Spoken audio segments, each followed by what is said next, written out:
Sebelum menonton video ini jangan lupa di-subscribe, di-like, dan aktifkan notifikasi loncengnya. Oke teman-teman, yuk kita mulai ceritanya.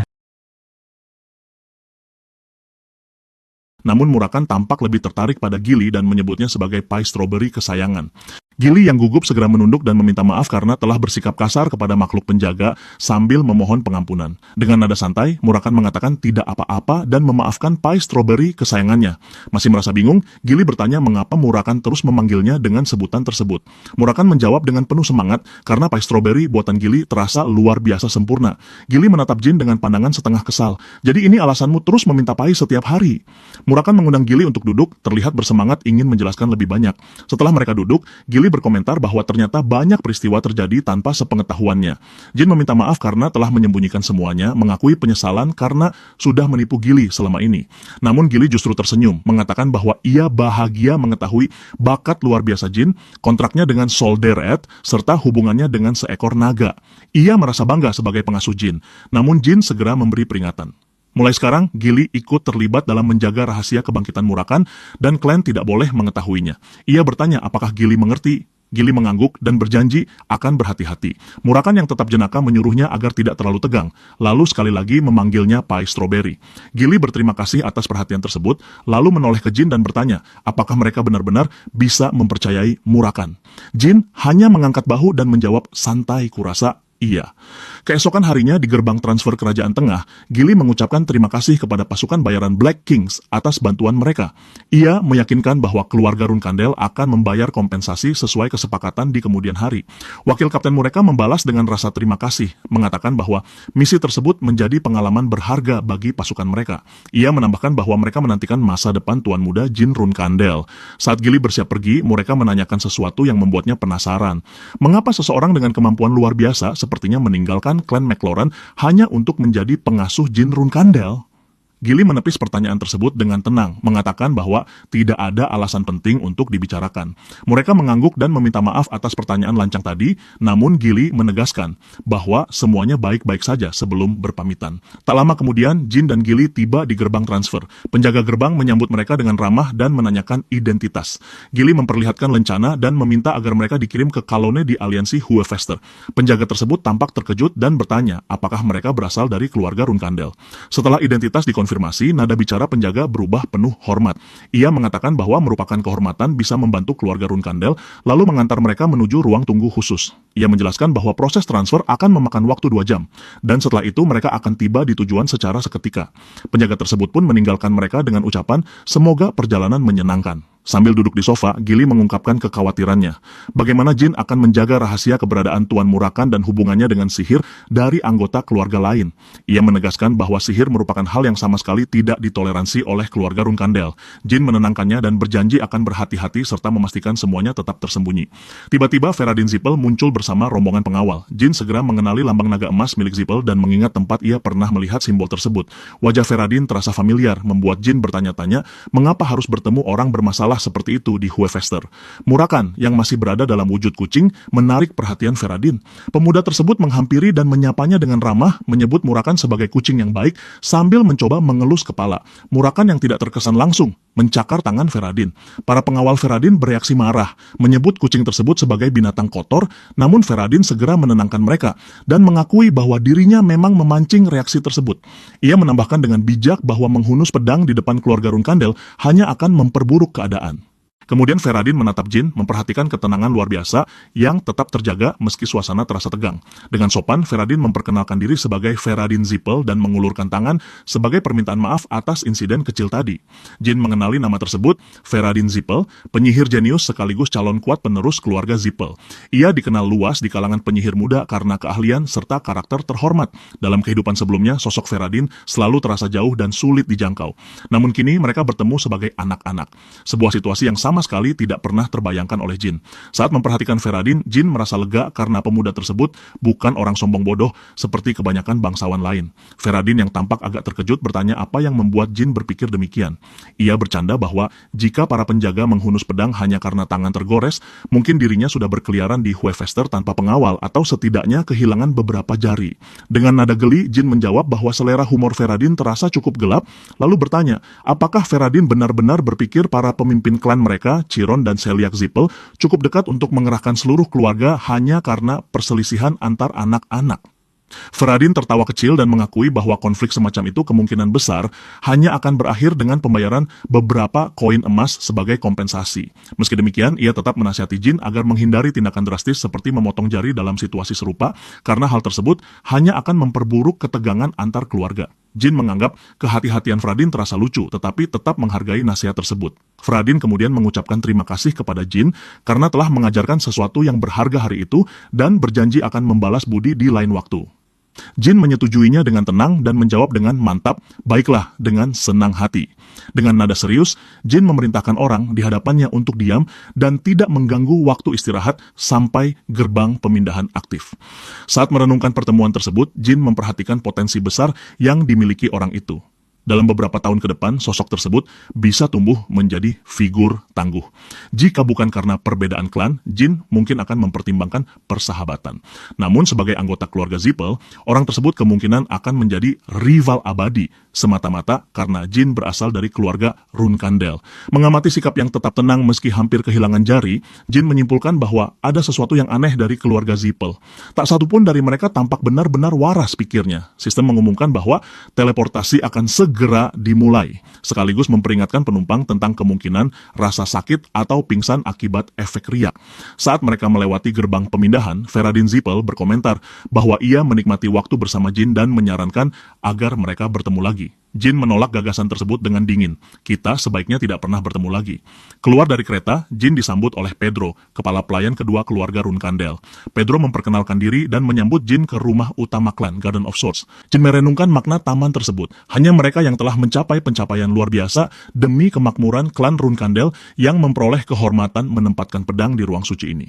Tempat tersebut berdiri sebagai simbol aspirasi dan kebanggaan klan. Ia mengingat masa kehidupan sebelumnya ketika dirinya juga bermimpi menempatkan pedang di sana. Namun pada masa tersebut, dirinya sama sekali belum pantas. Ia lemah, tidak memiliki bakat, serta kekurangan kecerdikan untuk memimpin. Kerja keras semata tidak pernah mencukupi. Kini, dalam kehidupan saat ini, Jin bertekad menjadikan waktu yang dihabiskan di tempat suram tersebut bernilai. Saat memasuki tanah keluarga, para anggota klan yang telah berkumpul menyambut kedatangannya. Rosa Runkandel, dikenal sebagai Black Panther sekaligus nyonya rumah, melangkah maju dengan senyum hangat. Sudah lama tidak bertemu, katanya dengan nada ramah. Jin menjawab dengan penuh hormat. Ya ibu. Patriark yang sedang memperhatikan Murakan dalam wujud kucing mengangkat alis, lalu bertanya, apakah Jin menemukannya di jalan? Jin menjawab bahwa dirinya mengadopsi makhluk tersebut. Patriark memperhatikan penggunaan kata mengadopsi alih-alih mengambil lalu memuji keberanian tersebut. Seorang Runkandel harus selalu menunjukkan kepercayaan diri saat memperoleh sesuatu, katanya.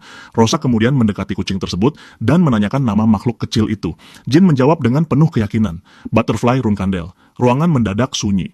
Dipo Runkandel yang tampak terkejut mempertanyakan kepantasan memberikan nama keluarga kepada seekor kucing. Ia mengingatkan semua orang bahwa meskipun Jin masih muda, keputusan semacam ini terdengar keterlaluan. Bagaimana mungkin seseorang memberi nama Runkandel kepada hewan biasa? Joshua Runkandel menoleh ke arah Gili lalu mempertanyakan peran Gili dalam membesarkan Jin. Bagaimana bisa kau membiarkannya menamai kucing sederhana seperti itu? Gili menundukkan kepala dengan penuh penyesalan. Saya mohon maaf yang sedalam-dalamnya. Patriark mengangkat tangan untuk menenangkan suasana, lalu bertanya langsung kepada Jin mengenai alasan pemberian nama keluarga kepada kucing tersebut. Jin menjelaskan bahwa hal tersebut melambangkan tanggung jawab. Meskipun Butterfly terlihat sepele, makhluk tersebut merupakan kehidupan pertama yang dipilih Jin untuk diadopsi. Dengan menyematkan nama Runkandel, Jin menegaskan keseriusan keputusan sekaligus tanggung jawab yang menyertainya. Patriark tampak tertarik. Menarik, apakah kau benar-benar memahami arti dari nama Runkandel? Jin menjawab dengan keyakinan yang tak tergoyahkan. Saya paham. Jika ada pihak yang melukai Butterfly, pelaku akan menghadapi konsekuensi serius. Patriark menatap sekeliling ruangan dan memperhatikan bagaimana keberanian Jin membuat saudaranya terlihat gelisah. Banyak di antara mereka menatap Jin dengan permusuhan yang kentara. Kau tampaknya cukup berbakat dalam menciptakan musuh, komentar Patriark. Jin tidak terlihat terganggu dan hanya tersenyum tipis. Dan saya juga memiliki bakat untuk menyingkirkan mereka. Patriark tertawa kecil. Semua orang di sini harus tetap waspada menghadapi anggota keluarga termuda sekaligus paling berani. Setelah itu, itu, Patriark memberi isyarat untuk pergi dan meninggalkan kerumunan yang masih memikirkan keberanian jin yang luar biasa. Adegan bergeser ke awal musim panas tahun 1794, 4 tahun setelah Jin Runkandel meninggalkan Storm Castle. Kini sebagai ksatria 2 bintang sekaligus kadet kelas pemula, Jin terus menjalani latihan keras. Setelah sesi pagi berakhir, Garon, instruktur kelas kadet Guardian pemula Runkandel, menutup pelatihan. Ia memuji kerja keras Jin. Jin bertanya apakah seluruh pelatihan hari ini telah selesai. Garon mengingatkan bahwa sesi pelatihan Lady Luna dijadwalkan hari tersebut, lalu bertanya apakah Jin lupa. Jin mengaku lupa, namun berencana mengikuti sesi tersebut setelah makan. Garon kemudian bertanya apakah Jin akan makan bersama para kadet lain, sambil menyebutkan bahwa Madame Rosa terlihat kecewa karena ketidakhadiran Jin pada jam makan keluarga. Jin menjawab bahwa dirinya memilih tidak bergabung dalam jam makan keluarga demi menghindari ketegangan serta konflik tak terucap dengan saudara-saudara.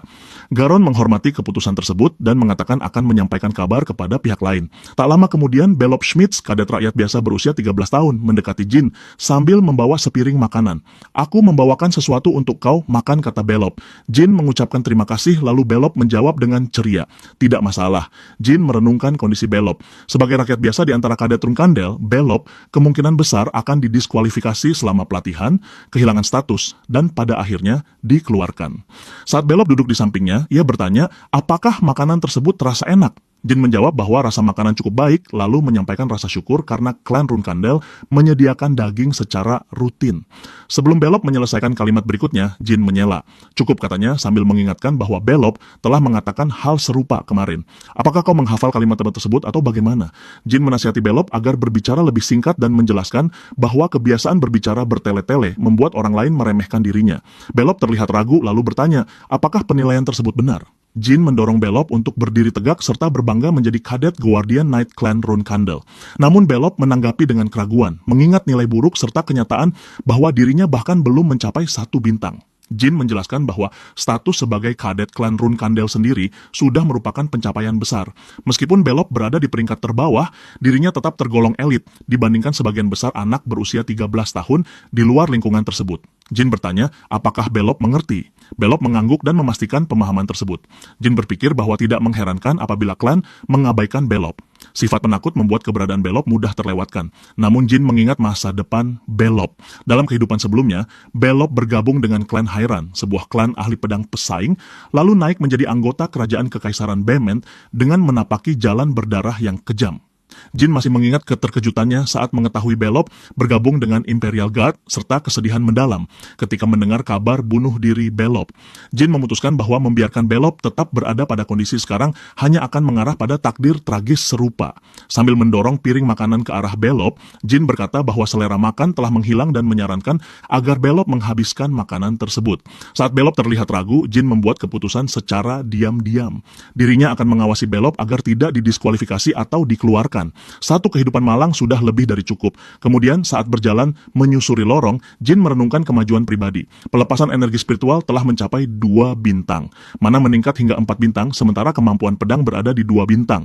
Segalanya berjalan dengan baik dan dengan kecepatan seperti ini, Jin yakin mampu mencapai 3 bintang dalam pedang dalam kurun 2 tahun. Tak lama kemudian, Jin tiba di sesi pelatihan bersama Lady Luna yang telah berdiri di hadapan dengan pedang latihan. Luna memberitahukan bahwa pelatihan hari tersebut akan menyerupai sesi kemarin, namun menggunakan pendekatan berbeda. Jin mengangguk dan menyatakan pemahaman. Luna memerintahkan penggunaan Mind's Eye, menekankan pentingnya pengamatan melalui penglihatan batin dibandingkan indera fisik.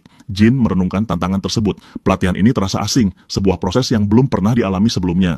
Luna menjelaskan bahwa menguasai Mind's Eye sangat penting bagi mereka yang hidup dengan pedang, lalu meminta Jin untuk tetap menutup mata. Jin merasa bingung, namun tetap menuruti permintaan tersebut. Ia memahami bahwa Mind's Eye merupakan tahap pencerahan yang biasanya dicapai oleh ksatria 7 bintang atau tingkat lebih tinggi. Fakta bahwa Luna mengajarkan teknik tersebut ketika Jin masih berada di tingkat 2 bintang terasa sangat tidak lazim. Hal yang semakin membingungkan, Mind's Eye umumnya berkaitan dengan pengendalian aura, sementara pelatihan Luna sama sekali tidak melibatkan aura. Walau dipenuhi kebingungan, Jin berusaha menenangkan pikiran. Kepercayaan terhadap Luna tetap terjaga, serta keyakinan bahwa terdapat alasan khusus di balik metode latihan yang digunakan. Jin memutuskan untuk memusatkan perhatian pada pelatihan tersebut sambil meyakinkan diri bahwa tujuan dari proses ini akan terungkap pada waktunya. Setelah sesi latihan intens berakhir, Lady Luna memuji Jin, menyampaikan bahwa hasil latihan hari ini sangat memuaskan dan ia diperbolehkan pergi. Jin mengucapkan terima kasih lalu meninggalkan tempat latihan. Saat langkah kaki menjauh, Luna merenungkan performa adik laki-laki tersebut. Walaupun masih berstatus ksatria 2 bintang, tingkat fokus serta postur bertarung menunjukkan kualitas luar biasa dan terus melampaui harapan. Melihat potensi tersebut, Luna membayangkan masa depan cerah dan penuh harapan bagi adiknya. Tak lama kemudian, Garon sang instruktur datang dan memanggil Jin dengan sebutan Tuan Muda. Ketegangan terasa di udara ketika Garon menjelaskan bahwa para kadet tidak dapat menghindari sesi sparring hari ini. Sesi sparring tersebut memiliki peran besar terhadap penilaian keseluruhan para kadet. Bagi sebagian besar peserta, nilai tinggi dapat mempercepat promosi menuju Guardian Knight. Garon menambahkan bahwa hari ini memiliki arti khusus bagi Jin. Madame Rosa telah mengumumkan bahwa apabila Jin mampu mengalahkan 10 kadet terbaik dalam pertandingan hari ini, maka promosi menuju kelas pelatihan menengah akan diberikan 1 tahun lebih awal. Jin terkejut sekaligus merasa gembira, lalu menyampaikan bahwa kabar tersebut terdengar sangat baik. Pandangan Jin tertuju pada Belop Schmitz di antara kelompok kadet sambil bertanya dalam hati, apakah anak tersebut kembali merasa tertekan. Jin memahami bahwa Belop tidak akan dikeluarkan, namun sedikit dorongan rasa percaya diri tetap akan membawa manfaat. Garon memanggil perhatian seluruh kadet dan mulai menjelaskan format pertandingan. 3 ronde sparring akan dilaksanakan dengan pasangan berbeda pada setiap ronde. Setelah itu, 10 kadet terbaik akan menghadapi Jin dalam pertarungan 1 lawan 1. Para kadet menyetujui ketentuan tersebut, lalu mulai mempersiapkan diri. Jin mengamati setiap peserta dengan penuh perhatian. Ia mengenali bakat para kadet dan menyadari bahwa posisi yang diraih berasal dari kemampuan masing-masing. Usai ronde awal berakhir, Garon memerintahkan seluruh kadet kecuali 10 teratas untuk kembali ke posisi semula. Berbalik menghadap Jin, Garon meminta agar persiapan segera dilakukan. Jin mengangguk sambil menggenggam pedang menandai dimulainya pertandingan. Lawan pertama merupakan seorang damana gadis yang berhasil dikalahkan dengan cepat. Jin mengingat bahwa rekor tertinggi pada sesi sparring semacam ini adalah 8 kemenangan, sementara target pribadi adalah mengalahkan seluruh 10 lawan. Untuk mencapai tujuan tersebut, penghematan energi menjadi keharusan, terutama saat menghadapi lawan terkuat. Garon kemudian mengumumkan pertandingan berikutnya. Mesa Milkano, salah satu kadet elit, dipanggil maju. Mesa melangkah ke arena, memberi salam hormat kepada Jin, lalu menyampaikan bahwa pertarungan ini dipercayakan sepenuhnya. Jin mengingat reputasi Mesa sebagai bakat luar biasa yang diprediksi akan menjadi Guardian Knight segera setelah menyelesaikan pelatihan. Namun Mesa secara terbuka menyatakan niat untuk mengalahkan Jin pada pertandingan hari ini. Bagi Jin, sesi sparring ini merupakan bagian terpenting dari ujian, terlebih karena tingkat kemampuan Mesa menghadirkan tantangan serius. Ketika Mesa mulai menyerang, Jin menahan tebasan pedang dan menyadari bahwa kekuatan lawan telah meningkat sejak pertemuan terakhir. Meski demikian, keyakinan untuk meraih kemenangan tetap terjaga. Dalam benaknya, tantangan sesungguhnya terletak pada 8 lawan berikutnya yang menunggu. Mesa mulai merasakan kejanggalan. Selama pertarungan, Jin hanya menggunakan gerakan dasar, jauh berbeda dari gaya bertarung yang biasanya penuh variasi. Pikiran Mesa dipenuhi dugaan bahwa Jin sedang menahan diri, memicu rasa kesal karena merasa tidak dianggap sebagai ancaman serius. Didorong oleh frustrasi, Mesa memutuskan untuk mengerahkan seluruh kemampuan dan menyerang dengan kekuatan penuh. Serangan mendadak tersebut membuat para kadet yang menyaksikan terkejut. Jin membalas dengan gerakan presisi dan perhitungan matang. Mesa bersumpah untuk tidak kalah dan mencurahkan seluruh tenaga ke dalam pertarungan. Pada momen yang tepat, Jin melancarkan tebasan terukur yang menghantam pedang lawan dengan kekuatan cukup untuk mematahkannya. Pertandingan pun berakhir dengan hasil tegas. Dengan wajah tercengang, Mesa menatap pedang yang telah patah dan bertanya bagaimana hal tersebut bisa terjadi. Jin mengarahkan ujung pedang ke leher Mesa sambil memuji usaha yang telah ditunjukkan. Pertarungan berlangsung sangat hebat, ucap Jin. Namun pedang ini tampaknya sudah tidak dapat digunakan kembali. Mesa berusaha memahami situasi tersebut. Sepanjang pertarungan, pedang mereka saling beradu berkali-kali, namun Jin selalu menyerang pada titik yang sama. Kesadaran muncul bahwa stamina serta kekuatan kedua belah pihak sebenarnya seimbang, sehingga perbedaan hasil sepenuhnya bergantung pada ketepatan dan keteguhan. Apakah hal seperti ini mungkin, pikir Mesa, sebelum akhirnya mengakui Jin sebagai seorang Runkandel sejati. Tekad untuk tidak membiarkan kekalahan menentukan masa depan pun menguat, disertai sumpah untuk berlatih lebih keras dan meraih kemenangan di kesempatan berikutnya. Sementara itu, Jin merasakan kepuasan mendalam. Pertandingan berjalan persis sesuai rencana yang telah disusun. Dengan mendominasi duel melawan Mesa, Jin menciptakan kesan bahwa pertarungan satu lawan satu melawannya merupakan usaha sia-sia. Keunggulan psikologis tersebut membuat sisa pertandingan berlangsung jauh lebih mudah. Satu persatu, seluruh kadet lainnya berhasil dikalahkan. Kemenangan ke-10 sekaligus penutup sesi sparring hari tersebut membuat Jin merasa puas karena semuanya berjalan sesuai perhitungan. Garon memberikan ucapan selamat kepada Jin Runkandel atas pencapaian tersebut, sekaligus mengumumkan bahwa hasil sesi sparring ini membuka kesempatan naik ke kelas pelatihan menengah lebih awal pada tahun depan. Garon turut memuji kerja keras Jin. Jin menerima pujian tersebut dan meminta agar Garon terus memberikan dukungan hingga waktu promosi tiba. Saat sesi berakhir, Garon mengumumkan bahwa waktu makan siang hampir tiba. Jin bertanya berapa lama lagi sebelum waktu makan dimulai. Dengan rasa penasaran, Garon menjawab bahwa masih tersisa sekitar 10 menit, lalu menanyakan alasan pertanyaan tersebut. Sambil mengambil pedang, Jin menjelaskan bahwa ada seseorang yang ingin diajak sparring kembali. Ketika Garon meminta penjelasan lebih lanjut, Jin memanggil Belop Schmitz dan mengundangnya bertarung. Belop tampak terkejut dan bertanya, apakah Jin benar-benar serius? Jin mengarahkan pedang ke arah Belop dan menegaskan peringatan bahwa dengan sikap seperti sekarang, Belop tidak akan mampu bertahan di klan Runkandel. Ia mengejek, mengatakan bahwa klan akan menghancurkannya seperti serangga jika tidak belajar melawan. Belop ragu, bertanya-tanya mengapa Tuan Muda menargetkan dirinya. Apakah karena dirinya lemah atau karena Jin ingin menguatkannya?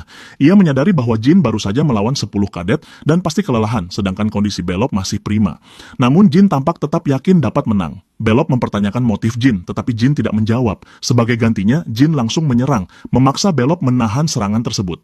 Melihat pertahanan Belop yang kokoh, Jin mengakui kemampuan lawannya lalu terus menekan maju. Belop berterima kasih atas pujian tersebut dan mendorong Jin mundur, berusaha menyerang bagian kaki. Jin dengan cepat melompat keluar dari jangkauan serangan. Dengan kesal, Belop menuntut penjelasan mengapa Jin menyerangnya seperti ini. Jin menjawab bahwa pertarungan tersebut bukan duel persahabatan, melainkan pertempuran nyata. Jin menegaskan bahwa dalam bentrokan terakhir sebelumnya, dirinya bisa saja membunuh Belop. Sambil memegang pedang dalam posisi siaga, Jin memerintahkan Belop untuk bangkit, memperingatkan bahwa belas kasihan hanya akan diberikan sekali. Belop berdiri sambil menggenggam pedang dengan kuat hingga senjata tersebut diselimuti cahaya aura. Suara keterkejutan terdengar dari para kadet yang menonton, sementara Mesa Milkano segera memperingatkan Garon karena khawatir Tuan Muda berada dalam bahaya. Namun Jin memerintahkan Garon untuk merahasiakan apa yang disaksikan, menjadikannya sebagai perintah langsung. Dengan berat hati, Garon menyetujui perintah tersebut dan berjanji akan tetap diam. Belop yang kini dipenuhi kekuatan baru bertanya kepada Jin apakah situasi ini benar-benar sesuai keinginannya. Jin membenarkan hal tersebut, lalu mendesak Belop menggunakan aura tanpa menahan diri. Belop menegaskan bahwa jika Jin benar-benar ingin bertarung, seharusnya pertempuran dilakukan sebelum kelelahan akibat melawan 10 kadet lain. Meski demikian, Belop tetap melancarkan serangan yang kuat. Jin berusaha menahan serangan tersebut, tetapi kekuatan aura Belop memecahkan pedangnya. Saat tubuh terdorong ke belakang, Jin terdiam sejenak. Walaupun sebelumnya telah memperkirakan potensi Belop, Jin tidak menyangka kekuatan tersebut bisa mencapai tingkat sejauh ini. Jin teringat bahwa Belop sering menganalisis lawan dalam pertandingan, kerap mengalami kekalahan tipis, kemungkinan besar untuk menyembunyikan kemampuan asli. Ketika Belop bersiap menyerang kembali, Jin menahan serangan menggunakan tangan kosong lalu menghancurkan pedang Belop seketika. Belop mundur dengan ekspresi terkejut, tidak percaya pada kejadian yang baru saja berlangsung. Melihat celah terbuka, Jin bergerak cepat ke belakang Belop, mencengkeram lehernya, lalu segera melepaskan pegangan. Dalam keadaan bingung, Belop bertanya mengapa Jin menghentikan serangan. Bukankah tujuan awal adalah menuntaskan pertarungan ini? Belop menuduh Jin hanya bermain-main. Jin menyangkal tuduhan tersebut dengan tegas, menjelaskan bahwa memancing Belop dengan cara ini justru lebih menyakitkan daripada yang disadari. Belop menuntut penjelasan mengenai sejauh apa pemahaman Jin tentang dirinya, hingga membuat perasaan terguncang. Duduk di samping Belop, Jin mengakui bahwa dirinya tidak terlalu mengenal Belop, tetapi ada satu hal penting yang dapat dipahami. Pertimbangan sejati lahir dari kekuatan. Kau adalah orang baik, kata Jin, dan sikap tersebut layak dihargai. Namun kebaikan saja tidak akan cukup untuk bertahan hidup di dunia yang keras. Jin menyampaikan harapan agar Belop menjadi cukup kuat untuk melindungi sifat lembut tersebut meski harus menghadapi banyak tantangan. Sambil merenungkan sikap kasar selama ini, Jin mengakui bahwa dirinya dan mungkin banyak orang lain telah bersikap terlalu keras terhadap Belop. Ketika ketegangan di aula pelatihan mulai mereda, dua wanita masuk sambil membawa makanan. Melihat suasana yang masih terasa tegang, keduanya ragu dan bertanya apakah perlu kembali nanti karena mengira latihan belum selesai. Jin meyakinkan bahwa keadaan sudah aman dan meminta keduanya menyiapkan semuanya. Belop Schmitz menolak makanan tersebut dengan mengatakan bahwa dirinya bisa mengambil sendiri. Namun Jin bercanda bahwa dirinya akan dengan senang hati memakan jatah belop jika tidak diinginkan. Di tempat lain, sang patriark merenungkan tindakan Jin selama sesi sparring, mencatat bahwa pendekatan Jin terasa tidak terduga. Khan mengiyakan, lalu patriark tertawa kecil menyadari bahwa metode Jin menggabungkan sifat dominator dengan kepedulian terhadap pihak yang lebih lemah. Tertarik pada filosofi tersebut, patriark memutuskan bahwa waktunya telah tiba untuk menguji nilai yang dimiliki Jin. Ia memerintahkan Khan untuk kembali dan menyampaikan pesan, sekaligus menugaskan Jin dalam misi penting pertama sepanjang hidupnya. Jin mengingat bulan Januari tahun 1795 saat dirinya diakui sebagai ksatria 3 bintang pada usia 15 tahun. Masa tersebut menjadi periode krusial bagi para kadet. Dengan promosi ke kelas menengah, pedang kayu para kadet digantikan oleh senjata sungguhan yang disesuaikan dengan kebutuhan masing-masing. Sebagian kadet memesan pedang khusus, sementara Jin harus memilih satu dari gudang senjata klan. Luna Rungkandel pernah memberitahu bahwa memilih pedang yang tepat merupakan proses yang menantang sekaligus menyakitkan. Sebulan sebelumnya, Luna menawarkan diri untuk memilihkan senjata bagi Jin, menjelaskan bahwa naluri terhadap senjata jauh lebih tajam dan berpengalaman. Karena mempercayai penilaian sang kakak, Jin menyetujui tawaran tersebut. Berdiri di hadapannya dengan pedang besar di tangan, Luna menunjukkan pilihannya. Sebuah senjata yang dahulu dikenal sebagai Veil Slaughterer. Pedang tersebut sering digunakan Luna pada masa muda, sekaligus senjata yang menginspirasi teknik khas bernama Aksur. Luna bertanya kepada Jin bagaimana perasaannya terhadap pedang tersebut dan apakah senjata tersebut disukai olehnya. Jin sempat ragu mengucapkan terima kasih sambil mengakui bahwa pedang tersebut terasa kurang cocok baginya. Luna mengangguk memahami dan tersenyum, mengatakan bahwa tindakan tersebut hanyalah lelucon. Namun Jin merasakan bahwa ucapan tersebut tidak sepenuhnya bernuansa bercanda.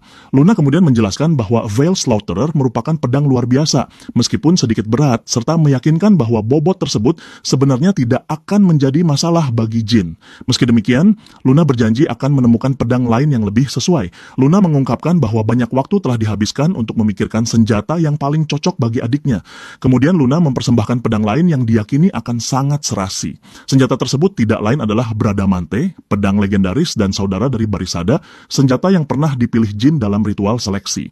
Barisada merupakan pedang yang digunakan oleh patriark pertama klan Rungkandel, sementara pedang kembarannya, Bradamante, tidak kalah luar biasa. Saat menggenggam pedang tersebut, Jin tertegun. Luna bertanya, apakah senjata tersebut disukai? Tentu saja jawab Jin sambil mengagumi wujud pedang tersebut.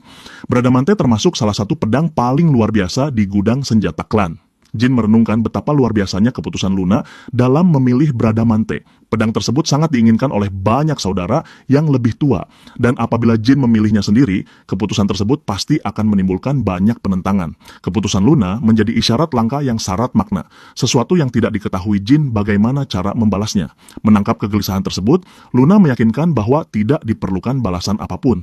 Namun, Luna mengungkapkan kesedihan atas ketegangan yang dirasakan di antara mereka berdua. Jin menyangkal adanya rasa canggung dan mencoba meyakinkan bahwa perasaan tersebut tidak benar.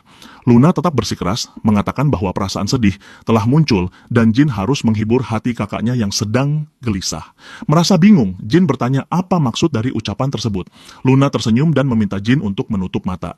Saat Jin menuruti permintaan tersebut, Luna bertanya apakah Jin mengetahui apa yang akan diucapkan selanjutnya. Jin mengangguk, membenarkan bahwa dirinya memahami maksud Luna. Luna meletakkan tangan di pundak Jin dan berbicara dengan nada lembut. Di antara para saudara yang sibuk saling menjatuhkan, masih ada saudara yang mencintaimu tanpa syarat. Jangan buat kakakmu sedih lagi. Jin mengakui makna dari kata-kata tersebut dan meminta maaf apabila terjadi kesalahpahaman. Luna mengungkapkan bahwa bahkan sebelum Jin lahir, perasaan kesepian telah dirasakan di antara saudara-saudara klan. Setiap tindakan yang diambil, jelas Luna bertujuan agar Jin tidak mengalami kesepian yang sama. Ucapan tersebut menyentuh hati Jin dan mempererat ikatan di antara mereka berdua. Luna berharap Jin memahami niat tersebut dan Jin menegaskan bahwa makna tersebut telah dipahami sepenuhnya. Luna mengangguk, lalu menyarankan agar latihan dilanjutkan serta mendorong adik kesayangannya untuk melihat dengan mind's eye. Beberapa waktu kemudian, Jin Rungkandel menunjukkan pedang Bradamante kepada Murakan dan meminta pendapat darinya. Murakan yang sedang berbaring sambil membaca komik keramik tidak menoleh dan menyuruh Jin untuk menaruh pedang tersebut kembali, sambil menambahkan bahwa Jin masih belum mampu mengendalikan energi spiritual. Merasa tidak puas, Jin meminta penjelasan lebih lanjut. Murakan menjelaskan bahwa untuk menggunakan Bradamante dengan benar, Jin membutuhkan setidaknya 3 bintang energi spiritual, sementara kondisi saat ini baru mencapai 2 bintang. Murakan menambahkan bahwa Jin bahkan nyaris hanya mampu meniru kebangkitan pedang tersebut. Jin membantah, mengatakan bahwa pencapaian hampir menyentuh 3 bintang energi spiritual dan seharusnya memungkinkan penggunaan Bradamante dalam waktu dekat. Murakan membentak, memperingatkan agar Jin tidak bersikap terlalu percaya diri. Murakan mengingatkan bahwa Barisada dan Bradamante bukan senjata yang dapat digunakan sembarangan. Sambil menarik kepala Jin, Murakan menegaskan bahwa 3 bintang hanyalah batas minimal. Murakan menasihati agar Bradamante digunakan layaknya senjata biasa sampai pencapaian 5 bintang energi spiritual tercapai. Pahami hal tersebut, ucap Murakan dengan nada tegas. Jin melambaikan tangan dengan malas, bergumam bahwa kesabaran bukan kelebihannya. Dengan nada menggoda, Jin bertanya, bagaimana jika pencapaian 5 bintang berhasil diraih sebelum akhir tahun? Murakan memutar mata dan mengatakan bahwa bahkan seseorang yang memenangkan kontes energi spiritual anak-anak serta hidup hanya dengan energi spiritual pun tidak akan mampu mencapai 5 bintang sebelum akhir tahun. Peringatan tersebut diucapkan dengan tulus, disertai desakan agar Jin berhenti mengatakan hal konyol yang bahkan anjing pun akan menertawakannya. Jangan keras kepala, nasihat Murakan, apabila risiko telah dipahami. Jin mengabaikan nada Murakan, merebut buku dari tangan pria tersebut, lalu menuntut penjelasan tentang ucapan anak-anak sebelumnya. Murakan membentak agar buku tersebut segera diletakkan kembali. Namun sebelum perdebatan semakin memanas, Gili memasuki ruangan. Jin berbalik dan bertanya apakah terjadi sesuatu. Gili memberitahu bahwa instruktur Garon sedang mencari Jin. Gili menjelaskan bahwa kali ini Garon meminta Jin datang menemuinya, bukan sebaliknya, karena peta diperlukan untuk menjelaskan sebuah rencana. Merasa terkejut, Jin bertanya apakah pertemuan tersebut berkaitan dengan misi pertama. Gili mengonfirmasi, menambahkan bahwa Garon berniat agar keberangkatan dilakukan segera setelah masa istirahat berakhir. Jin berpikir bahwa waktu tersebut terasa masuk akal karena pencapaian 3 bintang dalam penggunaan pedang baru saja diraih, meskipun tingkat urgensi terasa aneh. Biasanya, misi untuk kadet pemula tidak diberikan secepat ini. Gili menjelaskan bahwa tugas semacam ini umumnya berat dan hanya diberikan kepada kadet kelas menengah. Jin menduga bahwa urgensi tersebut mungkin berkaitan dengan kepastian pemindahan ke kelas menengah. Memutuskan untuk menyelidiki lebih lanjut, Jin meminta Gili untuk tetap bersama Murakan. Gili menyetujui permintaan tersebut dan mendesak Jin agar segera berangkat. Tak lama kemudian, Jin memasuki ruangan dan memberitahu Garon bahwa kabar mengenai penugasan misi telah diterima. Garon menyambut kedatangan Jin dan mengonfirmasi bahwa misi telah diberikan kepada Jin bersama 9 kadet pemula lainnya. Garon menjelaskan bahwa misi tersebut melibatkan pengintaian di perbatasan selatan kerajaan Jin. Pelaksanaan misi dilakukan dengan membagi para kadet ke dalam 2 kelompok. Jin mengangkat alis saat mendengar lokasi tersebut, menyadari bahwa kerajaan Jin berbatasan langsung dengan tanah para Beastmen, tepat di area dekat wilayah suku White Wolf. Kondisi tersebut menimbulkan keheranan karena penugasan semacam ini tergolong tidak biasa dan sangat berisiko bagi kadet pemula, terlebih sebagai misi pertama. Jin juga memperhatikan bahwa kelompok yang ditempatkan bersamanya terdiri dari para kadet berperingkat bawah, termasuk Belop Schmitz yang dikenal memiliki performa tidak konsisten. Semua rangkaian kejadian terasa seperti pengaturan yang disengaja, seolah seseorang telah merencanakan skenario tersebut sejak awal. Jin bertanya dalam hati apakah konflik dengan Belop yang terjadi baru-baru ini telah sampai ke telinga sang ayah, sang patriark. Mungkinkah misi ini merupakan ujian dari ayahnya dirancang untuk menilai diri sang putra? Jin akhirnya memutuskan untuk menerima tantangan tersebut, bertekad membuktikan kemampuan dan menunjukkan bahwa prinsip yang dipegang tidak akan goyah dalam kondisi apapun. Adegan pun bergeser 4 hari kemudian di perbatasan selatan, tempat Jin Runkandel bersama tim berlari melintasi hutan belantara. Jin menjelaskan bahwa tujuan misi mereka adalah menemukan Simberfield, penerus dari klan kerajaan Jin Kingdomsfield. Setibanya di lokasi, mereka akan mendirikan camp utama di wilayah tengah perbatasan. Setelah camp berdiri, setiap divisi akan melakukan pencarian, dengan 1 orang kembali ke camp setiap hari untuk melaporkan hasil temuan. Jin memerintahkan tim agar memanggilnya kapten, bukan tuan muda. Anggota yang terluka akan tetap berada di camp demi pemulihan. Ia menutup pengarahan dengan harapan bahwa target misi masih hidup. Belop Schmitz melaporkan bahwa Eddington melihat anggota dari suku Watertail. Jin menjelaskan bahwa Beastmen Watertail umumnya jinak serta cenderung menghindari predator, sehingga kecil kemungkinan kelompok tersebut bertemu dengan suku White Wolf yang agresif. Ia kemudian memerintahkan Belop menuju camp 2 jam lebih lebih awal akibat keterlambatan karena salju, serta mengarahkannya pindah ke zona 13. Belloc menegaskan perintah tersebut, lalu berangkat. Jin lalu menugaskan anggota lain untuk menyisir zona yang sama, dan semua pihak menyetujui perintah tersebut. Meskipun segalanya berjalan lancar, Jin merasakan kejanggalan. Misi yang diberikan langsung oleh ayahnya seharusnya menjadi ujian kemampuan, namun sejauh ini situasi terasa terlalu mudah. Selama pencarian, mereka bertemu seorang Beastman Watertail yang membawa ikan. Beastman tersebut bercanda bahwa rombongan tampak seperti pengemis lalu menawarkan ikan sebagai hadiah. Jin mengucapkan terima kasih serta berjanji akan membalas kebaikan tersebut. Ia menyadari bahwa melangkah lebih jauh dari zona 13 akan membawa mereka ke wilayah Beastman yang terlalu berbahaya bagi kadet kelas pemula. Suku agresif seperti White Wolf dapat menaklukkan mereka dengan mudah. Demi menghindari risiko yang tidak diperlukan, Jin memutuskan menyelesaikan pencarian di area tersebut dengan penuh kehati-hatian selama 4 hari ke depan. Pada saat tersebut, Belloc Schmitz muncul sambil berteriak memanggil Jin. Ia melaporkan bahwa divisi kedua telah disergap. Jin segera memerintahkan semua orang bersiap serta meminta penjelasan rinci.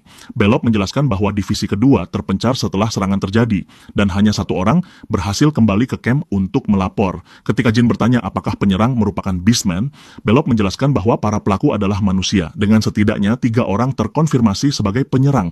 Ia menduga jumlah mereka lebih banyak karena penyergapan semacam itu mustahil dilakukan hanya oleh 3 orang. Jin memerintahkan Eddington dan David menyelidiki area sekitar kamp utama, menekankan agar tidak terjadi konfrontasi serta segera melapor setelah menemukan sesuatu. Keduanya mengangguk lalu segera berangkat. Sambil berpikir, Jin memperhatikan keanehan serangan tersebut. Ia mempertanyakan tujuan para penyerang, terutama karena divisi kedua menjadi sasaran alih-alih kelompok utama. Apapun motif mereka, Jin bersumpah bahwa pihak tersebut akan membayar mahal karena berani menantang klan Runkandel. Tak lama kemudian, Belloc Schmitz melihat noda darah di tanah dan terkejut, mengatakan bahwa darah tersebut mungkin milik Mesa dari divisi kedua.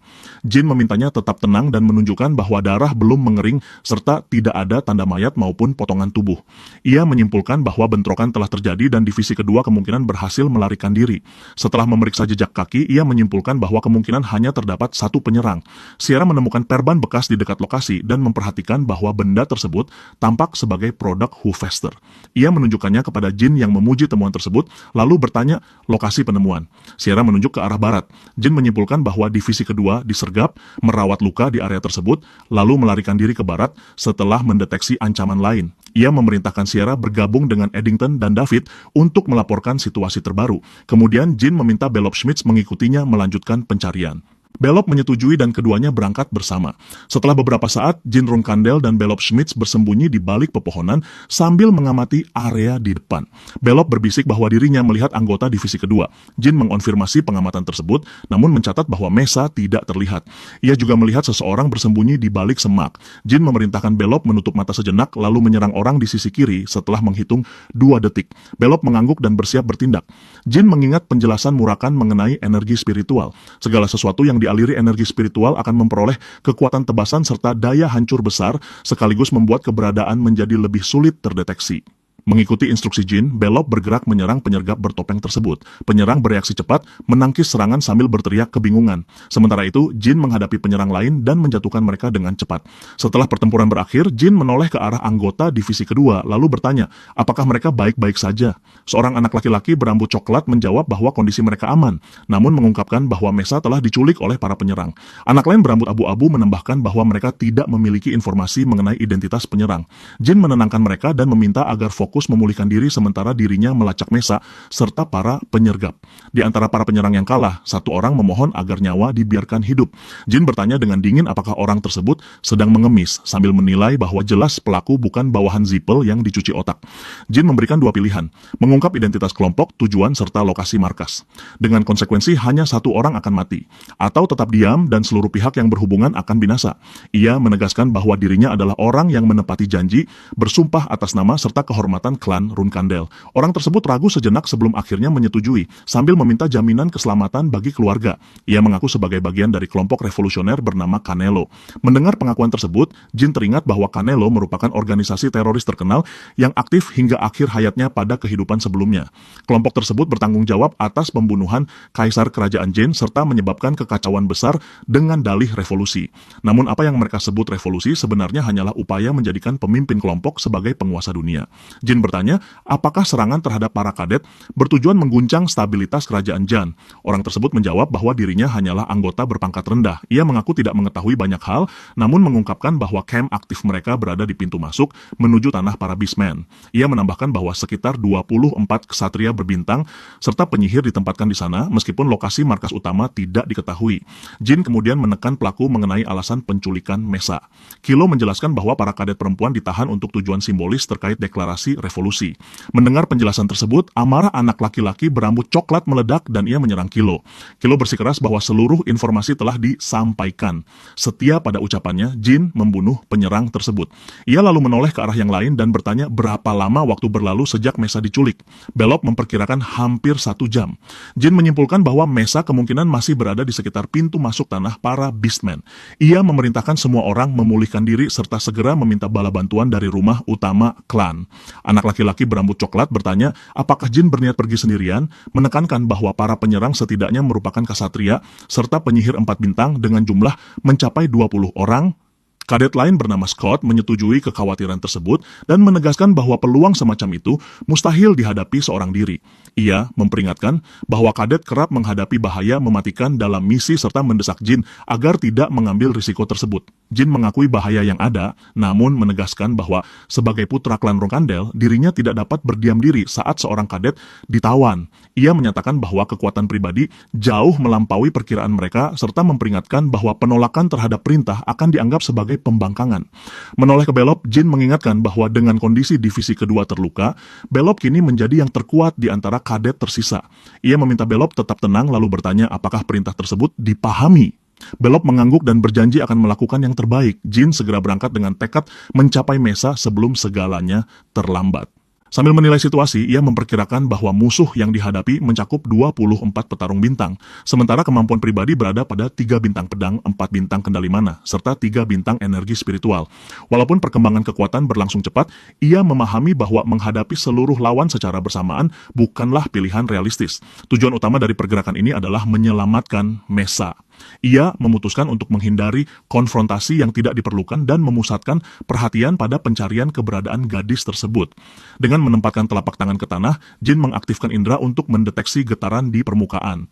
Menggunakan mantra Wind Pursuit, ia berlari melintasi dataran sambil melacak pergerakan musuh. Kesimpulan yang muncul menunjukkan bahwa kelompok tersebut bergerak menuju area terbuka di depan dan jaraknya tidak terlalu jauh. Tiba-tiba, sebuah anak panah melesat melewati tubuh Jin Runkandel, memaksanya menghindar dengan cepat. Seorang pria bernama Mil berteriak lantang, mengenali Jin sebagai anggota Runkandel, lalu memerintahkan agar dirinya ditangkap. Jin segera mencabut pedang, mengalirkan aura magis ke bilah senjata, kemudian membalas serangan tersebut. Seorang pria tua yang mengamati pertempuran tampak terkejut dan mempertanyakan bagaimana seorang Runkandel mampu menggunakan sihir. Mil meluapkan kekesalan dengan umpatan kasar dan mengubah perintah, berteriak agar semua orang membunuh Jin, bukan lagi menangkapnya. Namun, tebasan pedang Jin yang diperkuat sihir menghantam Mil dan membuat tubuhnya terpental jauh. Pria tua tersebut terpaku melihat kekuatan tersebut, lalu memerintahkan seluruh anggota untuk menjaga jarak. Ia segera melancarkan sihir api dengan tujuan menahan pergerakan Jin, sementara Mil berusaha menyerang dari belakang. Jin membalas dengan tebasan cepat yang memecah sihir api sekaligus menggagalkan serangan mendadak Mil. Pria tua tersebut menjadi jauh lebih berhati-hati dan menggeram kesal sambil mengubah taktik. Jika api gagal, maka es akan dicoba, teriaknya, lalu sihir es meluncur ke arah Jin.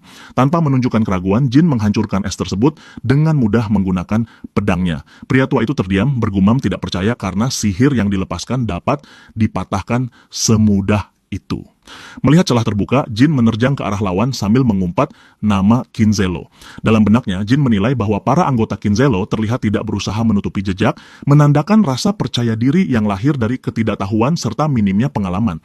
Ia menyimpulkan bahwa kelompok tersebut telah berkumpul kembali dan bergerak menggunakan kereta dengan rantai komando yang jelas. Struktur seperti ini menunjukkan pembagian hasil rampasan berdasarkan peringkat sekaligus menjelaskan mengapa Mesa kemungkinan masih aman di tangan anggota berpangkat tinggi. Dengan memperhatikan peta, Jin menyadari bahwa mereka hampir mencapai wilayah para Beastmen. Kemungkinan besar lokasi tersebut berada dekat dengan markas Canelo. Ia memutuskan untuk menciptakan pengalihan perhatian demi menyelamatkan Mesa. Jin melancarkan mantra api yang membakar hutan di sekitar area tersebut. Pertimbangan yang diambil menyatakan bahwa kekacauan ini akan menarik perhatian seluruh musuh. Api besar menyebar dengan cepat, memicu kepanikan di antara para anggota Canelo. Salah satu dari mereka berteriak mengenai kebakaran yang terjadi, sementara pemimpin kelompok meluapkan kemarahan dan menuntut penjelasan. Dari mana api ini berasal? Padamkan sekarang juga, dasar bodoh. Pemimpin tersebut memerintahkan anak buah mengambil air dan memarahi para penyihir agar menggunakan sihir es serta air untuk memadamkan api. Dari kejauhan, Jin mengamati kekacauan tersebut dan mengenali sosok pemberi perintah sebagai pemimpin kelompok. Seorang anggota muda berteriak bahwa api tidak dapat dipadamkan dan menduga kebakaran sengaja diciptakan. Ia memerintahkan anggota lain untuk mencari pelaku serta memanggil lebih banyak penyihir. Melihat peluang terbuka, Jin menjatuhkan salah satu penyihir lalu menyelinap menuju bangunan utama. Bagian dalam bangunan terasa sunyi dan mencekam ketika pencarian terhadap Mesa dimulai. Pandangan Jin tertuju pada sebuah pintu jebakan di lantai, lalu ia membukanya dan menuruni tangga menuju ruang bawah tanah. Di tempat tersebut, Mesa ditemukan dalam kondisi terikat dengan tali. Gadis itu menatap Jin dengan wajah terkejut. "Mengapa kau berada di sini? Ini terlalu berbahaya." Jin berusaha menenangkannya dan bertanya apakah Mesa mampu berjalan setelah ikatan dilepaskan. Mesa menjawab bahwa ia masih bisa berjalan, meskipun tidak yakin sanggup berlari. Jin mengatakan bahwa kondisi tersebut tidak menjadi masalah dan bantuan akan diberikan jika diperlukan. Tiba-tiba, suara langkah terdengar dari atas. Jin menghentikan gerakan dan memasang pendengaran, sementara Mesa bersikeras mengingatkan bahwa sebuah janji telah diucapkan. Sebelum kelanjutan percakapan terjadi, Jin memerintahkan Mesa untuk diam, namun gadis tersebut tetap menegaskan bahwa jika keadaan menjadi terlalu berbahaya, dirinya harus ditinggalkan. Jin tidak menanggapi pernyataan tersebut dan langsung membantu Mesa berdiri, lalu mengatakan bahwa mereka harus segera pergi. Mesa mengangguk pelan dan keduanya meninggalkan bangunan tersebut.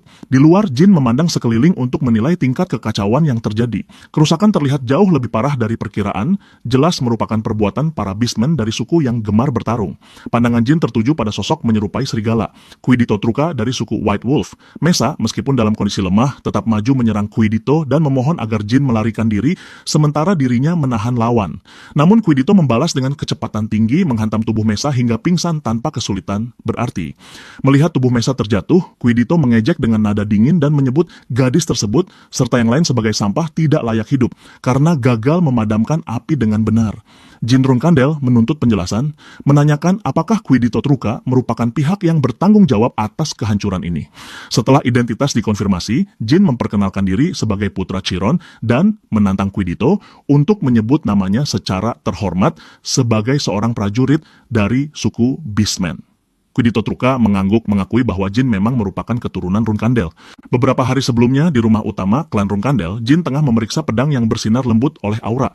Murakan mendekat sambil memanggilnya bodoh dan bertanya, apakah Jin ingin mati? Murakan memperingatkan bahwa level masih belum cukup tinggi, dan jika memaksa membangkitkan pedang, aliran energi spiritual bisa tersumbat.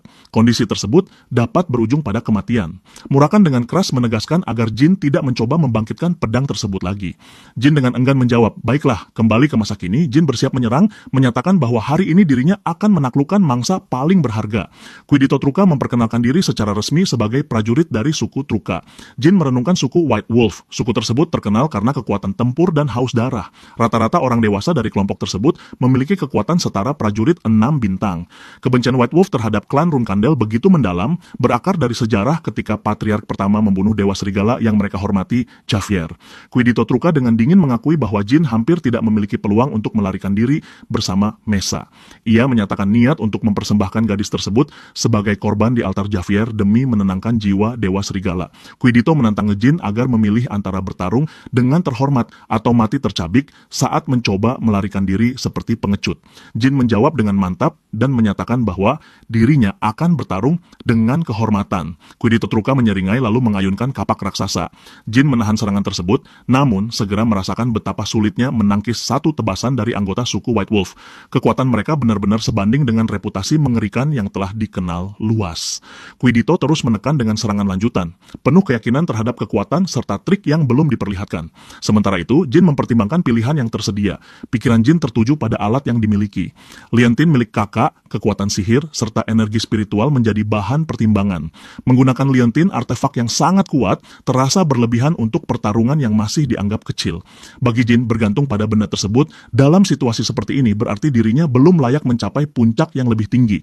Opsi menggunakan sihir juga disingkirkan, karena sihir 4 bintang tidak cukup kuat menembus kulit tebal White Wolf. Selain itu, penggunaan sihir berpotensi menarik perhatian Guardian Knight Clan apabila dilakukan penyelidikan atas insiden Kinzelo. Situasi tersebut justru akan memperumit keadaan. Tanpa pilihan lain, Jin memutuskan untuk sepenuhnya mengandalkan energi spiritual. Dengan tekad kuat, Jin melancarkan serangan balasan sambil berusaha membangkitkan pedang. Kuidito Truka memperhatikan pergerakan tersebut, lalu mengomentari kualitas pedang yang digunakan. Walaupun tampilannya tidak sesuai dengan lambang pedang hitam khas Rune Kandel, senjata tersebut menunjukkan daya tahan luar biasa. Jin memusatkan fokus dalam pertempuran, mengingat kembali saat pertama kali merasakan kekuatan pedang yang terbangkitkan. Kuidito Truka dengan pedang putih di tangan menyatakan bahwa pertempuran akan segera berakhir dan menyebut Jin akan menjadi korban di altar Javier. Namun ketika Kuidito bergerak menyerang, rasa percaya diri mulai goyah. Ia kesulitan mengikuti gerakan Jin, penglihatan kehilangan fokus, dan kebingungan mulai menguasai pikirannya. Jin menjelaskan dengan tenang bahwa hingga baru-baru ini dirinya pun belum sepenuhnya memahami alasan lambang klan Rune Kandel berupa pedang hitam. Dengan ketepatan serta kekuatan, Jin menebas Kuidito Truka dan melukai tubuh lawan secara dalam. Marah dan diliputi kebingungan, Kuidito menuntut penjelasan atas tindakan Jin. Jin mengakui kerasnya intensitas pertempuran tersebut. Namun Kuidito justru mulai mencaci diri sendiri dan menyebut dirinya sampah tak berguna. Ia meratapi kegagalan, mempertanyakan rencana yang disusun, serta mengutuki kelemahan pribadi. Ia berteriak bahwa keberadaannya menjadi aib bagi klan dan tidak layak berbagi darah yang sama. Kuidito mengingat percakapan sebelumnya ketika dirinya memperingatkan Jin tentang bahaya membangkitkan pedang dengan energi spiritual yang belum memadai. Kini ia bertanya, apakah Jin juga berniat mati dengan cara serupa, tersumbat oleh energi spiritual sendiri. Jin tidak terpengaruh oleh ejekan tersebut, berdiri teguh dan bersiap mengakhiri pertarungan dengan caranya sendiri. Jin mendesak diri untuk tetap fokus, menyadari bahwa satu kelengahan saja dapat berujung pada kematian. Mengingat instruksi tentang pengaturan aliran energi spiritual, Jin duduk lalu mencoba melepaskannya. Namun proses tersebut jauh lebih sulit dari perkiraan. Energi spiritual di sekitar seakan menjebak tubuh, menghambat aliran yang seharusnya bergerak bebas. Dengan tekad kuat, Jin memutuskan untuk mencoba kembali dengan pikiran lebih jernih. Jin menenangkan diri, lalu memaksa tubuh menstabilkan energi tersebut sekali lagi. Rasa sakit yang sebelumnya mendera tiba-tiba mereda dan meninggalkan sensasi aneh. Tubuh terasa normal, namun dipenuhi energi spiritual dalam kadar yang belum pernah dirasakan sebelumnya. Menyadari bahwa waktu tidak berpihak, Jin segera bergerak untuk menemui Mesa. Terdengar suara di dekat lokasi membuat Jin menegang dan bertanya, siapa yang berada di sana? Dari balik batu seseorang muncul, Samberfield. Ia memohon agar nyawanya diampuni. Jin bertanya apakah orang tersebut merupakan anggota Kinzelo yang tersisa. Samberfield segera menyangkal tuduhan tersebut. Ia memperkenalkan diri sebagai Samberfield dari klan Phil di kerajaan Jin. Jin mengenali nama tersebut dan menyebut bahwa dirinya memang ditugaskan untuk menemukan Samberfield. Samberfield tampak lega lalu mengucapkan terima kasih, bersyukur telah bertemu dengan anggota klan Rune Kandel. Sambil merenungkan kekacauan yang disebabkan oleh Kinzelo, Jin mengakui bahwa pertemuan penting ini hampir terlupakan. Samberfield berjanji kepada Jin bahwa kebaikan yang diterima tidak akan pernah dilupakan. Jin yang menggendong Mesa di punggungnya menepis ucapan terima kasih tersebut, menjelaskan bahwa tindakan tersebut hanyalah bagian dari tanggung jawabnya. Jin menyarankan agar mereka segera kembali, lalu bertanya bagaimana Samber bisa diculik oleh Kinzelo. Samber menjelaskan bahwa dirinya mengikuti seseorang yang diyakini sebagai kekasihnya ke tempat tersebut. Jin yang terkejut bertanya apakah keduanya berencana kabur bersama. Samber segera menjelaskan bahwa kekasih tersebut sebenarnya telah meninggal 2 tahun lalu. Namun wanita yang terlihat memiliki wajah, suara, bahkan 2 tahi lalat di pergelangan tangan yang sama, persis dengan ingatan Samber. Samber mengakui bahwa penjelasan tersebut mungkin terdengar gila, tetapi keyakinan dalam hatinya mengatakan bahwa sosok tersebut benar-benar kekasihnya. Setelah merenung sejenak, Samber berspekulasi bahwa kemiripan tersebut mungkin merupakan ulah Bubare Gaston, sosok yang terkenal karena kemampuan transformasi luar biasa. Samber menduga bahwa Kinzelo menculik dirinya untuk dijadikan alat tawar demi keuntungan finansial. Pikiran Jin beralih pada hubungan misterius antara Bubare dan Kinzelo.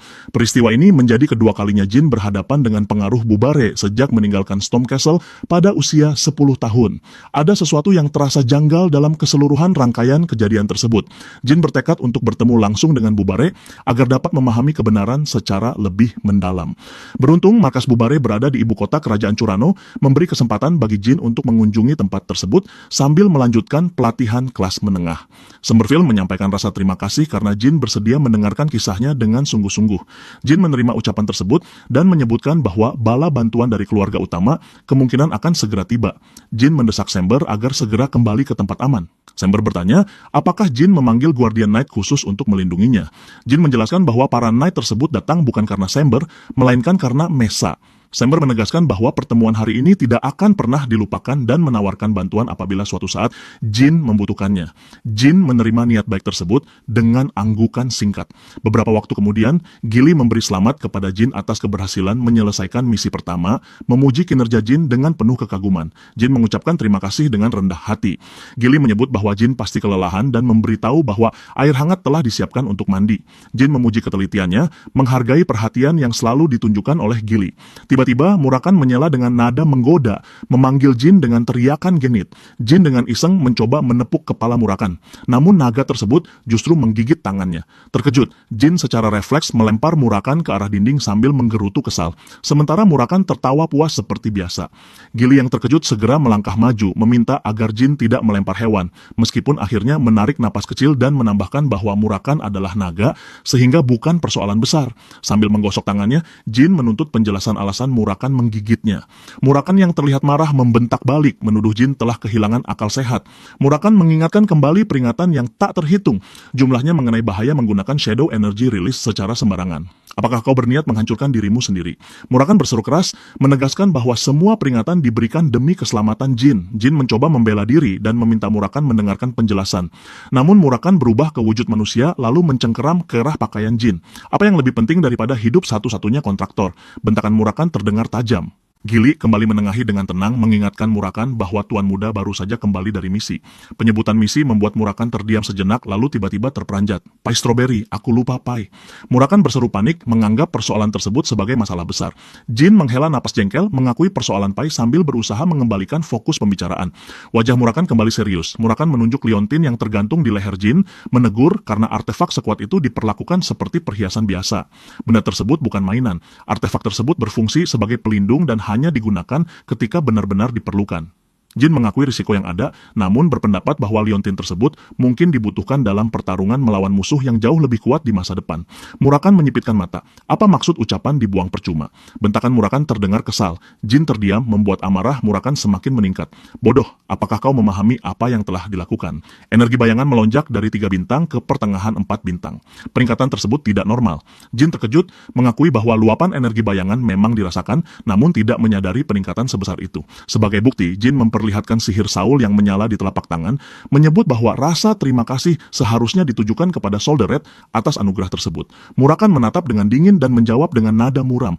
Apakah kau tahu berapa banyak orang yang selamat dari keracunan energi bayangan? 10. Tidak, 11. Termasuk dirimu sekarang. Tak satu pun dari mereka mati akibat hal tersebut. Jin mengangkat alis dan bertanya, siapa penyintas lainnya? Menduga bahwa sosok tersebut mungkin sang pendiri. Tidak, jawab Murakan. Penyintas tersebut adalah aku. Jika pendiri yang dimaksud, sosok tersebut pasti telah mati sejak lama. Jin tersenyum kecil dan berkata santai bahwa berarti mereka berada di posisi yang sama. Jin meyakinkan Murakan bahwa penderitaan tersebut tidak ingin dirasakan lagi, lalu berpamitan untuk membersihkan diri, menyebut bahwa pai stroberi dapat menunggu sampai suasana hati membaik. Gili tersenyum mendengar ucapan tersebut dan pamit untuk menyiapkan makanan. Sementara itu, Murakan mendengus kesal sambil menatap tajam ketika nama makanan disebut. Di tempat lain, Anne Runkandel, Knight of Runkandel ke-9 tidak mempercayai laporan yang menyebutkan bahwa Jin mengalahkan prajurit suku White Wolf. Tidak mungkin, ucap Ene dengan tegas. Miu Runkandel, Knight of Runkandel ke-8, mengangguk setuju dan menyebut bahwa laporan tersebut terdengar konyol. Jika perampok yang mengenakan kulit serigala mungkin masih masuk akal, namun White Wolf sungguhan. Hal tersebut mustahil. Miu menambahkan bahwa Jin baru saja menjadi kasatria 3 bintang dan keraguan jelas terdengar dalam suaranya. Namun apabila serigala tersebut kebetulan lemah, mungkin, hanya mungkin, Jin berhasil melakukannya. Kembar Tona Runkandel yang melintas mendengar percakapan tersebut, lalu menyilangkan tangan dan berbicara tegas. Tidak peduli seberapa mengerikannya bocah tersebut, kemungkinan tersebut tetap mustahil. Masalah utama bukan pada apakah White Wolf benar-benar dikalahkan, melainkan fakta bahwa Jin akan bergabung ke kelas pelatihan menengah. Daytona berbisik dengan hati-hati menyebut kemungkinan bahwa Jin memang benar-benar membunuhnya. Namun Demontona menggeleng pelan. Hal tersebut tidak penting. Yang terpenting adalah satu hal. Jika Jin masuk ke kelas menengah, peristiwa tersebut akan menjadi awal kehancuran mereka. Inilah hal yang seharusnya menjadi kekhawatiran utama. Ene Rungkandel mengungkapkan keputusasaan terhadap situasi tersebut dan mengakui bahwa kondisi yang ada tampak suram. Mio Rungkandel menanggapi dengan nada mengejek, menertawakan bisik-bisik ketakutan yang terlihat jelas. Mio menyebut keduanya bodoh dan mempertanyakan alasan mereka begitu terang-terangan menunjukkan kecemasan. Kembar Tona buru-buru menyangkal dan bersikeras bahwa rasa takut terhadap Jin tidak ada.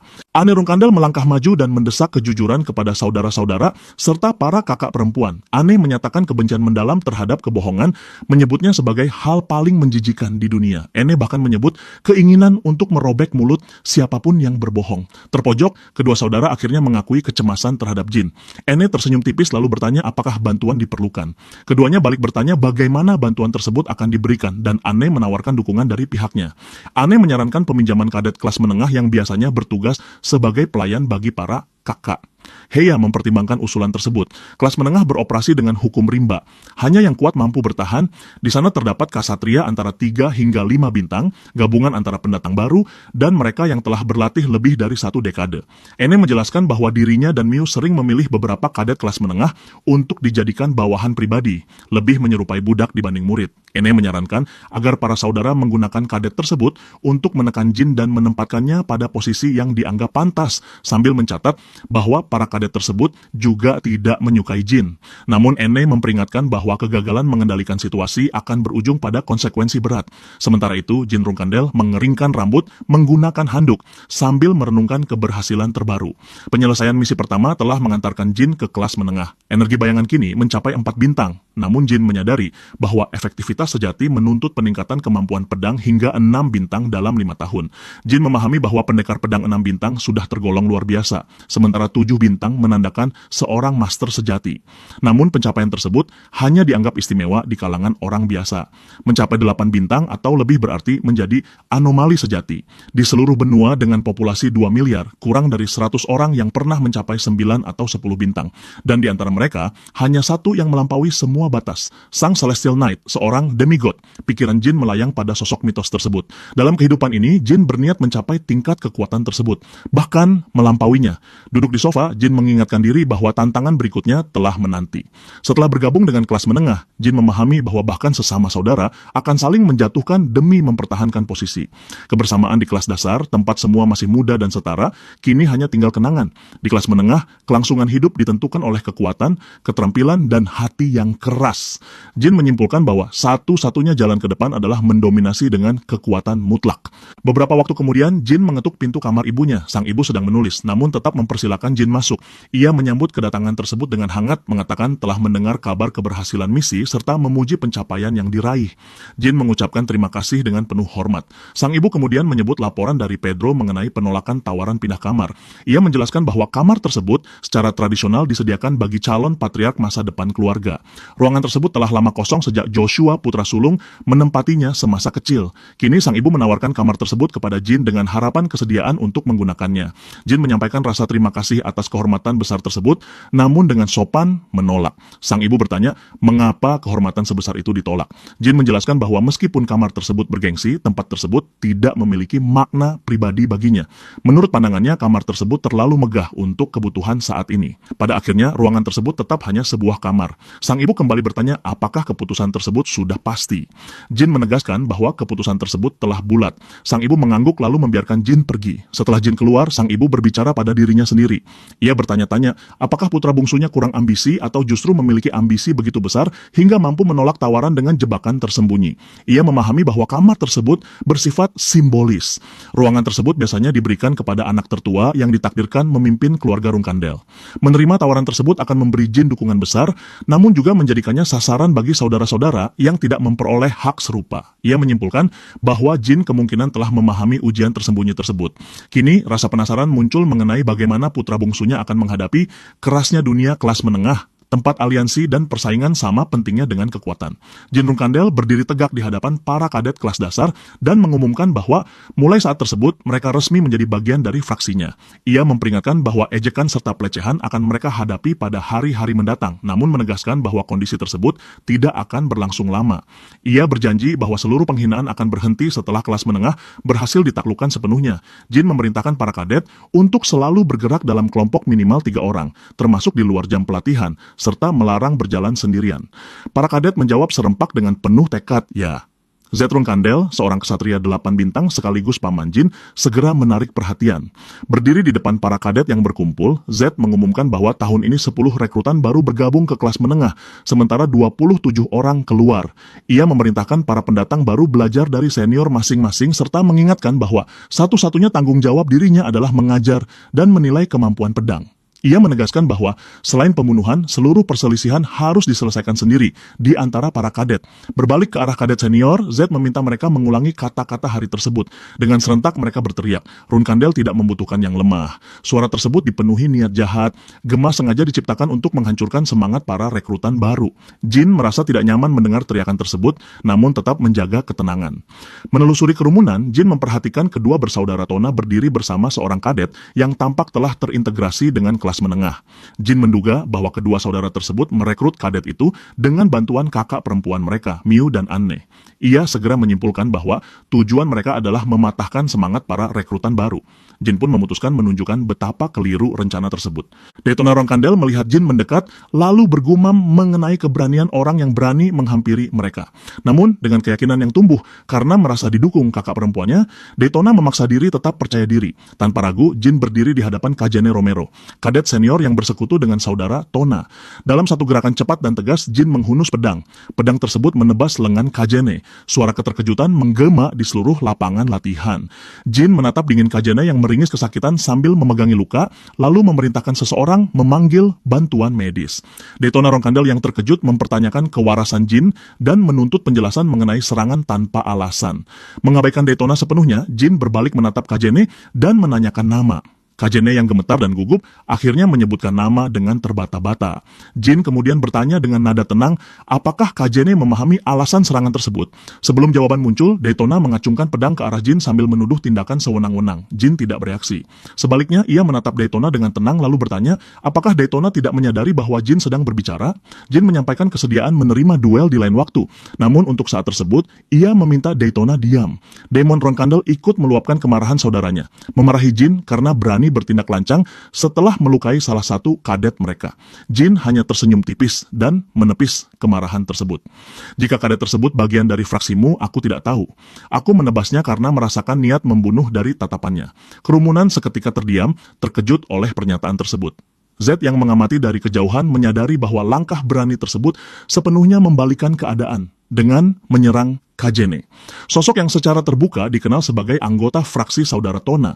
Jin telah menempatkan dirinya sebagai pesaing serius dalam perebutan dominasi kelas menengah. Tindakan tersebut tidak dipandang sebagai kekerasan acak, melainkan langkah terukur sesuai tradisi Rungkandel dalam pertarungan hierarki. Jin kemudian menatap seluruh kadet yang berkumpul. Ia memperkenalkan nama serta garis keturunan. Ia menyatakan bahwa siapapun boleh menghunus pedang padanya, bahkan melakukan penyergapan seperti yang dilakukan Kajene.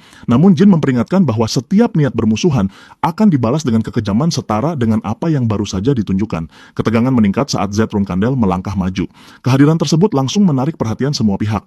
Dengan nada tegas, Z memanggil nama lengkap Jin dan menyebutkan status sebagai anak ke-13 sekaligus termuda dari sang patriark. Z bertanya, apakah Jin benar-benar percaya memiliki hak bertindak seberani itu di hadapannya? Jin menjawab dengan tenang, ya aku percaya. Z menyipitkan mata lalu bertanya alasan keyakinan tersebut. Jin menjawab tanpa gentar, karena konflikku bukan hanya dengan saudara Tona, namun juga denganmu. Tertarik, Z mencondongkan tubuh ke depan dengan suara rendah bernuansa ancaman. Jelaskan, bergantung pada jawabanmu, aku bisa memenggal kepalamu di sini dan sekarang. Jin Rungkandel menjelaskan kepada Z bahwa tindakan terhadap kadet yang bersekutu dengan saudara Tona bukan dorongan impulsif, melainkan bentuk inisiasi yang telah direncanakan.